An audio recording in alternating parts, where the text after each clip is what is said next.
Hi friends, இன்றைக்கி பார்த்தீங்கன்னா சூப்பரான ஒரு முக அழகு குறிப்பு மற்றும் இளமையாக ஃபேஸ் எப்படி வச்சுக்கிறது அப்படின்னு தான். நம்மளோட இளமையின் ரகசியம் என்ன அப்படின்னு சொல்லி பாருங்கள்.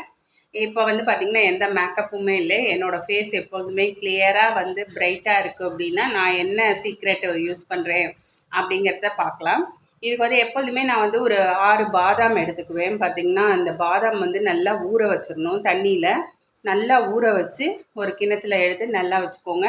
அடுத்தது நம்ம எப்பொழுதுமே வீட்டில் ரைஸ் சாப்பிடுவோம் இல்லையா, சாதம், அது கொஞ்சம் சாதம் எடுத்து வச்சுக்கோங்க. ஓகேங்களா? நம்ம வந்து பச்சரிசி மாவு சேர்க்கறதுக்கு பதில் கொலாஜின் சத்து நிறைய இருக்கிறதுனால இந்த மாதிரி சாதம் வடித்த சாதத்தை கஞ்சியோட கூட எடுத்துக்கலாம்.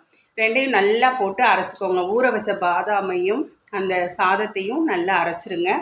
அதுவும் பார்த்திங்கன்னா கொஞ்சம் மில்க், காய்ச்சாத மில்க் வச்சு பாருங்க, காய்ச்சாத மில்க் இருக்கு இல்லையா, இதையும் நல்லா ஊற்றி நல்லா அரைச்சிருங்க. நல்லா திக் பேஸ்ட்டாக அரைச்சிட்டு அதை எடுத்து கொஞ்சமாக எடுத்து ஃபஸ்ட்டு மசாஜ் பண்ணுங்கள். ஃபேஸில் பார்த்திங்கன்னா நல்லா மசாஜ் பண்ணுங்கள். மசாஜ் பண்ணையிலே நல்லா உங்களுக்கு வந்து டெட் ஸ்கின்லாம் போயிடும், அழுக்கு எண்ணெய் பசை எல்லாமே போயிடும். இந்த பேஸ்ட்டை எடுத்து நல்லா வந்து மசாஜ் கொடுத்ததுக்கு பிறகு அப்புறம் ஈரத்துணியிலேருந்து நல்லா ஃபேஸை வந்து நல்லா தொடச்சி சுத்தப்படுத்திடுங்க. அடுத்தது நெக்ஸ்ட்டு 2வது ஸ்டெப்பும் இதே தான். இது பார்த்திங்கன்னா இதில் கொஞ்சமாக எடுத்துக்கோங்க. ஒயிட் சுகர் மட்டும், ஏன்னா ஸ்க்ரப்புக்காக தேவைப்படும். ஒரே இதில் வந்து பார்த்திங்கன்னா கிளென்சிங் பண்ணிட்டோம், ஸ்க்ரப் பண்ணிட்டோம், பேக்கும் போட போகிறோம்.